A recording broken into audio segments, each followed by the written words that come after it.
Bei einer Rundreise durch Paraguay darf natürlich San Bernardino und der Ipacaraí-See nicht fehlen.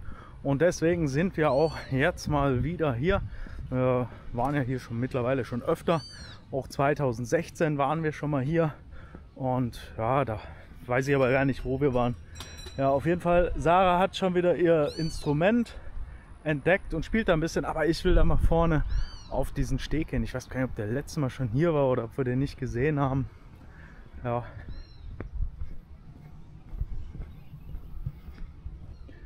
Da vorne scheint auch noch irgendwie sowas wie ein Ausflugsschiff zu sein. Das haben wir auch noch nicht geschafft, wollten wir immer mal machen. Aber leider hat es noch nicht geklappt. Auf jeden Fall sieht das Wasser relativ trüb aus. Weiß nicht, ob man das sehen kann. Ist ja immer wieder im Gerede der See. Aufgrund der schlechten Wasserqualität wollten immer mal wieder welche den irgendwie sauber machen. Aber hat irgendwie bis jetzt alles noch nicht geklappt. Ja, ich glaube da hinten, wo diese Satellitenschüssel ist, das könnte da Aregua die Ecke sein. Da steht nämlich diese Funkstation, die kann man auch besichtigen. Haben wir auch noch nicht gemacht. Sarah war mal auf so einer Frauenreise und die haben sich dann aufgespalten. Sarah hat dann, glaube ich, den Cerro Coy gemacht und hat auf die Satellitenstation verzichtet. Ich meine, die sieht man wahrscheinlich, die seht ihr wahrscheinlich gar nicht hier auf der Kamera. Naja, da war anscheinend irgendwie sowas wie ein Hotel. Ja.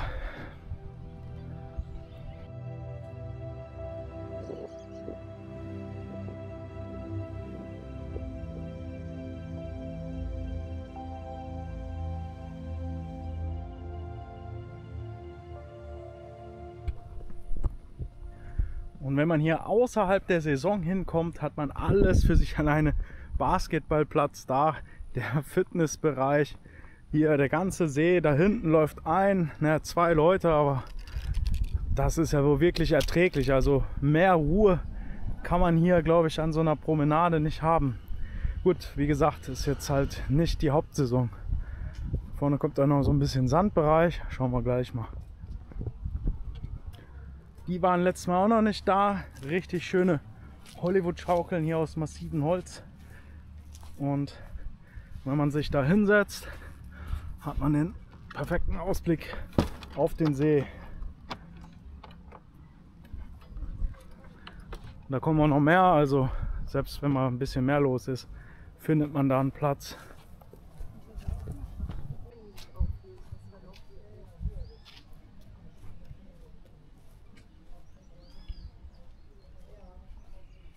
Überall Vögel, ja, alles voll. Und hier hinter dem Volleyballfeld, hinter dem vereinsamten Volleyballfeld, befürchte ich, dass unser Problem anfängt. Wir wollten nämlich einen Kaffee trinken, obwohl da sehe ich Leute, kriegen wir vielleicht doch noch irgendwie Getränke oder so. Das ist natürlich dann der Nachteil, wenn man hier hinkommt, hat natürlich das meiste zu und dementsprechend wird es schwer, da irgendwie einen Kaffee zu finden. Aber ich glaube, da gucken wir gleich mal. Aber erstmal muss ich jetzt hier zu den Ausflugsdampfern. Wie gesagt, wir haben es noch nie geschafft, damit mal zu fahren, aber irgendwann haben wir mal die Zeit und Ruhe und sind mal ein paar Tage länger hier in San Bernardino und werden dann mal auch mit so einem Bötchen fahren. Ja, den Steg aus Paletten zusammengezimmert. Ja, muss man natürlich aufpassen. Der gibt auch teilweise gut nach. Ja, was will man machen? So sehen die Boote dann aus. Sitzbänke. Der Kapitän hat auch keinen gepolsterten Stuhl. Und hier so das Hochzeitsboot haben sie sogar noch schön geschmückt. Ich weiß nicht, ob das immer so ist. Auf jeden Fall, hier gibt es nochmal Einzelplätze innen drin. Und ja, hier hinten sitzt der Kapitän. Ja, auch nicht schlecht die Technik da mit der Kette, weiß ich gar nicht, ob man das sieht. Ja, viel weiter geht es dann hier auch nicht mehr. Und ja, ganz ehrlich, ich habe auch jetzt keinen Bock hier einzubrechen. Ich bin vielleicht auch ein bisschen zu schwer, habe zu viel gegessen. Ja, jetzt gucken wir mal, ob wir da irgendwie was zu trinken kriegen.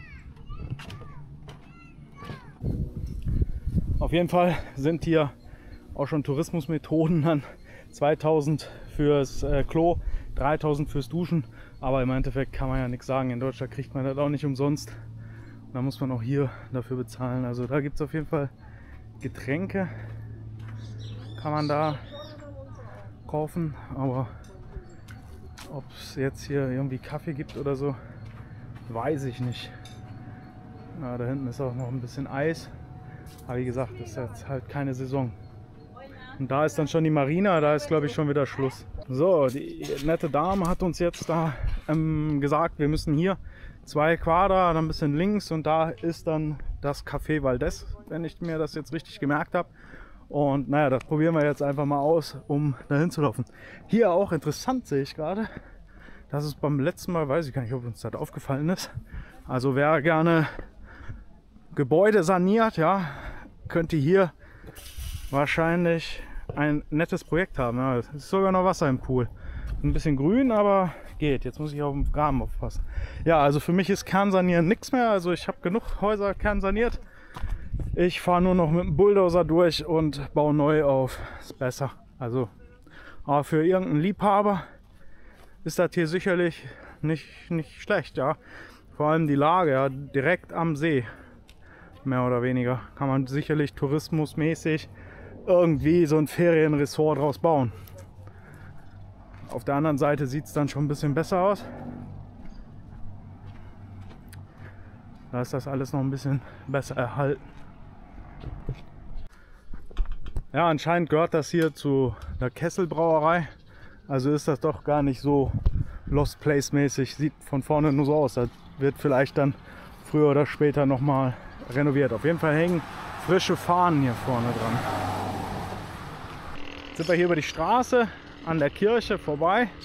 Da vorne ist der See und hier ist sogar ein Schild. Leider ein bisschen bewachsen, aber zu Fuß kann man es gut erkennen.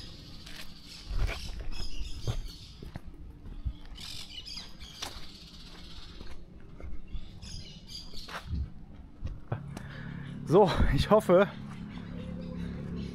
dass das offen ist. Irgendwie sieht es so aus, als wäre das schon öfter nicht geschnitten. Ah ne, der Rasen ist hier, dieses Pampasgras ist das ja wahrscheinlich. Ja, also korrigiert mich, wenn ich da falsch liege. Hier ist dieses Café Juan Valdez Café mit Fahrradständern. Ja, also jeder E-Bike-Fahrer kann sich hier hinstellen. So, sieht auf jeden Fall schön aus. Da vorne sehe ich ja schon die Bedienung, die sich bereit macht. Perfekt. Wir kriegen also doch noch hier ein Stück Kuchen, was zu trinken. Schauen wir mal, was gleich auf dem Teller landet. Auf jeden Fall sieht das schon schick angelegt aus. Und ich denke mal, hier kann man ganz gut Kaffee trinken. Aber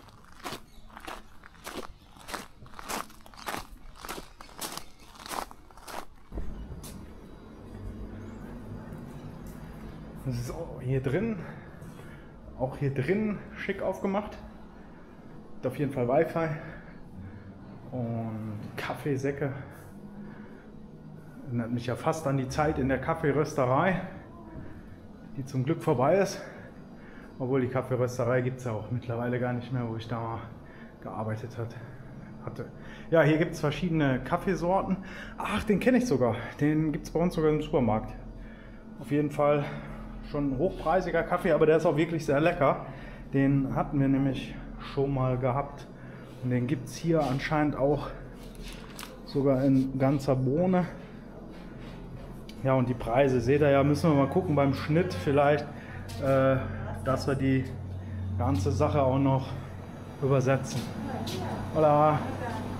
Hier vorne gibt es dann noch ein bisschen Kuchen, Donuts und ja, oh, die Torte sieht gut aus und hier auch lecker.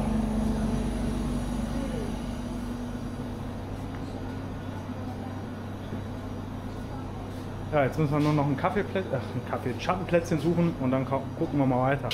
Hier geht es auf jeden Fall hinten noch, Toiletten sind da.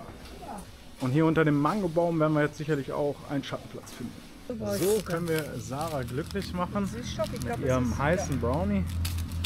Und ein bisschen Aussicht, werden wir jetzt hier mal im Café ein bisschen Pause machen. Und Sarah hat was zu essen. Und dann ist sie nämlich immer glücklich. So lächelt sie dann. Aber der sieht auch gut aus, der Brownie. Oh, das war das Café Juan Valdez und das ist halt Premium Kaffee aus Kolumbien und ja, war ganz gut, aber ist natürlich auch hochpreisig. Kann man so ein bisschen mit Starbucks vergleichen, denke ich mal. Ja, das ist ja auch hochpreisig. Leider blöd halt nur in Pappe. Ja, genau, das ist ja auch lecker. bei Starbucks, diese Pappbecher. Ich hätte das lieber gerne in einer normalen Tasse. Aber die Anlage super schön gemacht und war auf jeden Fall sehr lecker. Ich verschwinde gerade aus dem Bild. Und Aber alles Sarah gut. verschwindet aus dem Bild. Da ist sie wieder. Hey. Am letzten Hotel heute richtig begrüßt mit einem tanzenden Wasserspringer.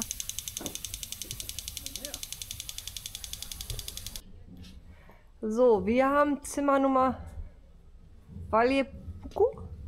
Keine Puku. So. Jetzt guckt euch das mal an. Wir waren natürlich gerade schon drin. Wir mussten ja erstmal testen. Martin bleibt mal draußen. Wo das Zimmer eigentlich groß genug ist. So, das ist schon richtig schön. Ach, was Gutes. So. Ich finde ja diese Vorhänge schon geil. Hier das. Für viele mag das zu unmodern sein. Ich finde das super toll, gerade weil wir halt hier auch in Paraguay sind. Das ist ja zwar jetzt nicht diese Nyanduti-Stickkunst, aber es ist trotzdem gestickt und das ist schön. Jetzt gestickt, gehäkelt, bitte steinigt mich nicht, ich weiß das nicht. Hier ist sogar noch so ein kleiner Safe, hier ist ein Kühlschrank. Da werden wahrscheinlich auch noch Getränke drin sein. Ja, genau. Minibar halt. Und dann kommt man hier ins Badezimmer. Erster Eindruck ist schon mal mega. Von mir das finde ich immer ganz toll. Diese kleinen Fläschchen. Und ja gut, das ist jetzt nicht ganz so schön, diese blaue Dusche. Aber gut. Alles andere ist richtig toll. Das haben wir echt schön gelöst. Weil da musst du erstmal darauf kommen, hier so Fliesen einfach an die Wand zu machen. Aber hier machen die immer die Wandfliesen auch die Bodenfliesen an die Wand und all sowas. Da haben die das jetzt nicht ganz so. So. Dann geht es jetzt wieder draußen weiter. Aber guckt euch das mal an.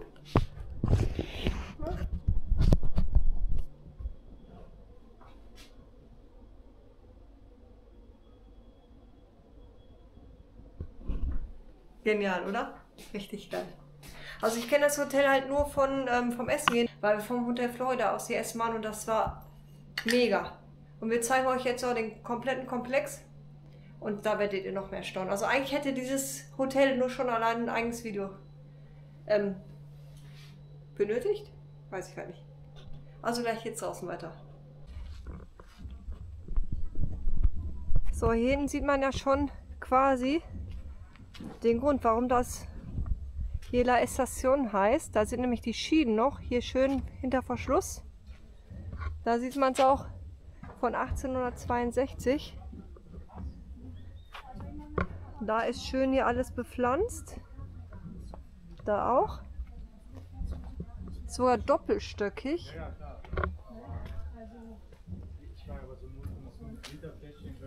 Und wie gesagt, vorhin hat uns da schon der Rasensprenger begrüßt.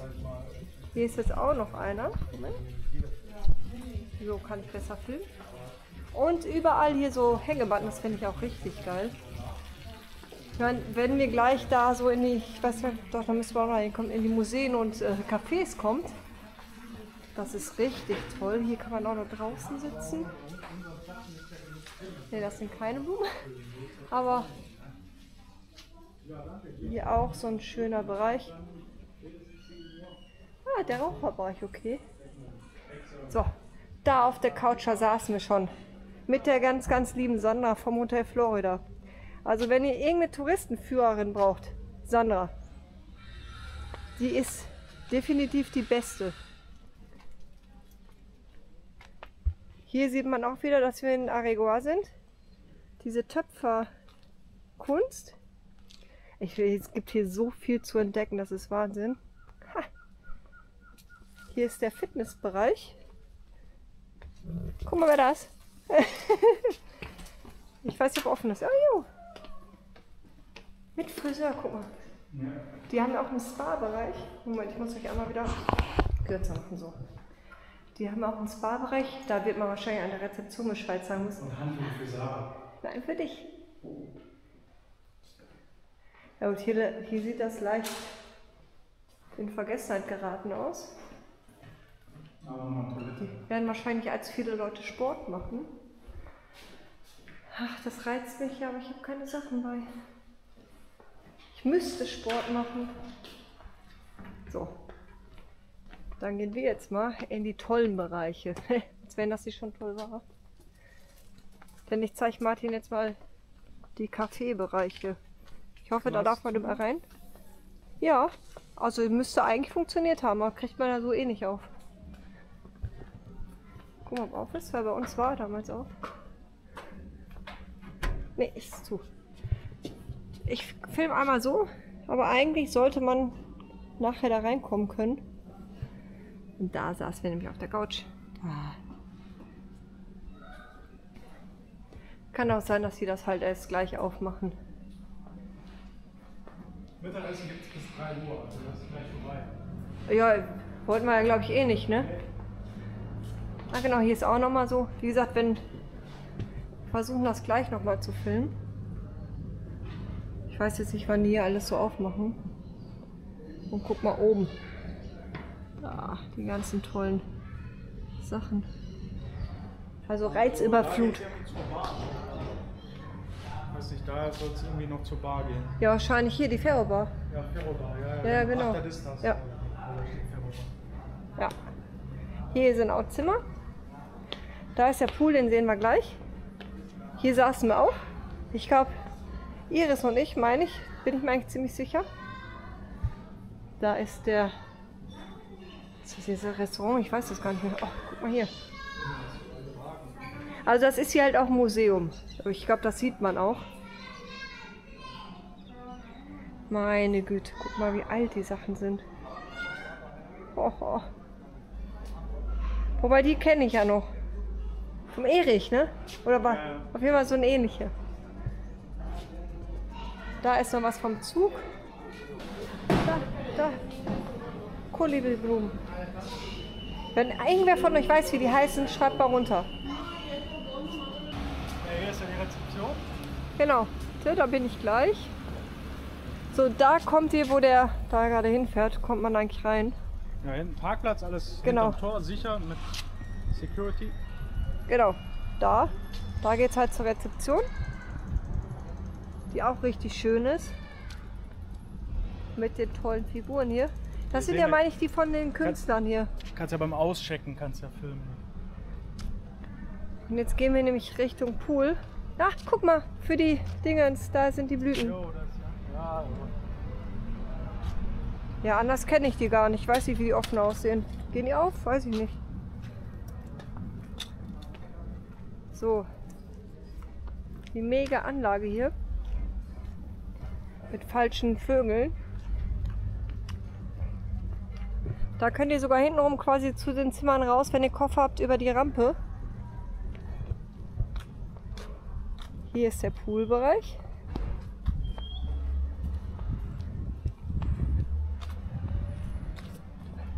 Martin testet wieder. Und? Kann ich reinschmeißen? Das ist so mittelkalt. Ja, cool, den ganzen Tag kommt hier durch Sonne drauf. Ja, Man könnte, Palmen. wenn man wollte, könnte man. Na, ich wollte, aber ich hab nichts mit. Hier spreche ich jetzt mal nicht drin, weil das halt am meisten, das möchte ich auch nicht. Macht man nicht. Psst. Macht man nicht.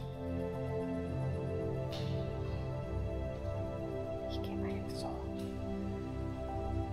Hauptsache die Eier.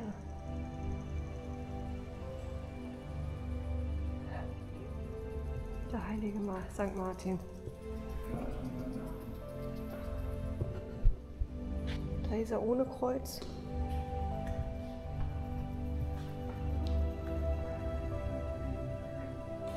Da ist er mit Kreuz.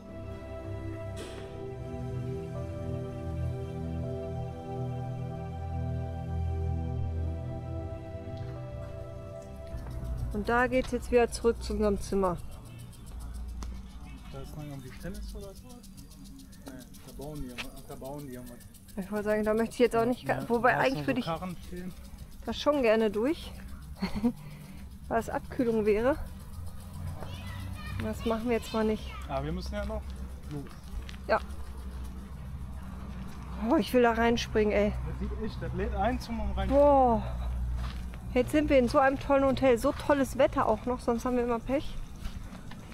Und dann passt das auch nicht mal, weil wir keine Schwimmsachen mit haben. Oh, das ist 20 Uhr. Und das ist richtig toll beleuchtet. Stimmt, heute Abend müssen wir auch noch mal filmen. Das kann er tun. Das ist richtig toll beleuchtet. Wir sind jetzt gerade abends wieder zurückgekommen. Ich meine, es ist jetzt noch gar nicht so spät. Ich glaube, wir haben mal kurz vor 6. Aber bei uns ist ja Winterzeit und es ist dunkel. Und jetzt sehen wir da hinten, waren wir vorhin in der Kapelle. Und hier fangen wir mal an. Hier mit dem, ja, da Tor ist auf jeden Fall zu, also sicher. Der Wachmann sitzt ja auch da. Schöner Springbrunnen. Und schon fast weihnachtlich hier. Alles schön beleuchtet, das was Sarah vorhin schon angesprochen hat. Das hat Sarah wohl auch noch so schön in Erinnerung. Weil hier die Bäume, ich muss mich ein bisschen langsam drehen, sonst schafft das die Kamera glaube ich nicht. Die Bäume angeleuchtet. Und hier hat sie jemand entdeckt jetzt gerade. Ah, hier kann man auch noch mal sitzen. Wie geil ist das denn? Hier ist zwar jetzt noch ein bisschen Lärm von der Route, aber wenn man jetzt da ganz hinten, also poolmäßig und so ist, ja, da ist es schon angenehmer. Auch die Rezeption schön beleuchtet. Wer auf Kunst steht, kommt hier dann so ein bisschen auf seine Kosten. Also wir sind ja sowieso hier in Aregua, in der Töpferstadt. Und da gibt es dann halt solche Töpferwaren. Ne? Wir gehen einfach mal hier so. Ihr müsst dann auf Pause machen, wenn ihr irgendwas genau sehen wollt. Soll ja auch nicht zu lang werden hier. Ich denke mal, morgen werden wir auf jeden Fall auch noch mal an der Töpfermeile vorbeigehen. Ich meine, wir haben da schon Videos drüber, über die Töpfermeile, und Sarah meint auch gerade, wir filmen da nicht auch noch. Aber das ist hier wahrscheinlich die Löschwasserleitung. Wir haben nämlich Sprinkleranlage in unserem Zimmer, aber hier sind auch Löschwasserleitungen. Irgendwo wird dann wahrscheinlich auch die Sprinklerzentrale sein. Also, Sarah sagt gerade, ob ihr das gehört habt, weiß ich nicht, 680.000 Guaranis pro Nacht. Oder $89 die Nacht. Ob eine Person, ob zwei Personen. Also ist egal. Ja. Also einzeln doppelt so hoch. So rutschig. Jetzt hätten wir fast Sarah drauf gehabt. Sonst hat der geleuchtet. Oh, jetzt leuchtet der Pool nicht. Die arme Sarah. Ja, wir sind da hinten untergebracht. Und da gehen wir gleich lecker Abendessen. Ab 7 Uhr gibt es Abendessen. Müssen wir also noch ein bisschen warten. Ich hoffe, die Sarah fällt nicht vom Fleisch. Nein, wir waren da gerade bei Barbara und Christian. Ja, wir waren gerade bei Barbara und Christian in der Oase für Individualreisen. In Aregua, auch hier in Aregua. Freunde von uns, und die haben wir besucht, und da gab es ein Stück Kuchen. Für mich irgendwie zwangsweise ein bisschen zu viel. Aber vielen lieben Dank an euch beide, dass wir so spontan auf Kaffee und Kuchen vorbeikommen durften.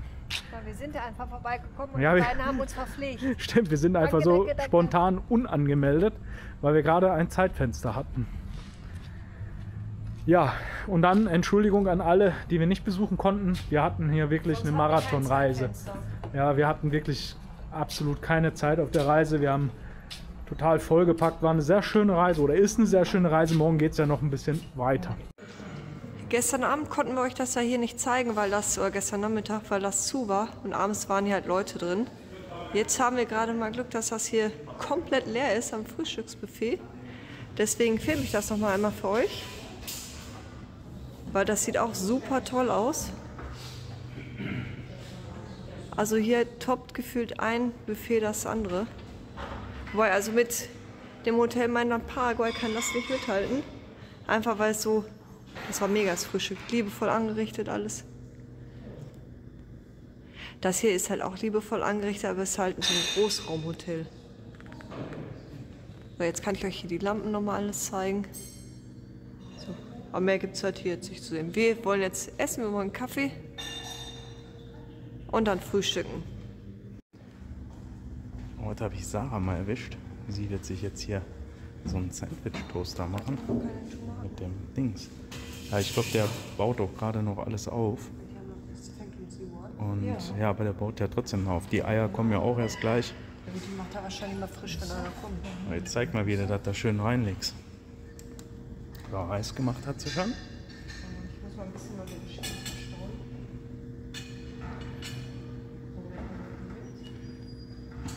Ah, das wird ein Kunstwerk. Und jetzt Finger dazwischen. Bin ich mal gespannt, wie das gleich wird.